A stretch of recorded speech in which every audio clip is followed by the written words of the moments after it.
Praise the lord. ఈరోజు దేవుని యొక్క వాగ్దానం, పైనున్న వాటి మీదనే గాని భూ సంబంధమైన వాటి మీద మనసు పెట్టుకొనకుడి. కొలస్సీలకు రాసిన పత్రిక 3వ అధ్యాయం 2వ వచనం. ప్రియులారా, అపోస్తలుడైన పౌలు గారు కొలస్సీలకు రాస్తున్నటువంటి పత్రికలో, మీరు క్రీస్తుతో లేపబడిన వారైతే మీరు పైనున్న వాటి మీదనే మీరు వెదకాలి.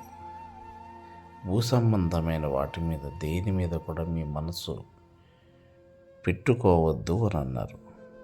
మొదటిగా ఆయన రాజ్యమును, నీతిని మనం వెతకగలిగినప్పుడు దేవుడు సంతోషిస్తాడు. భూ సంబంధమైన వాటి మీద మనసు ఉంచొద్దు. లోకము, దాని ఆశ గతించిపోతాయి. దేవుని చిత్తాన్ని జరిగించేవాడు నిరంతరము నిలుస్తాడు.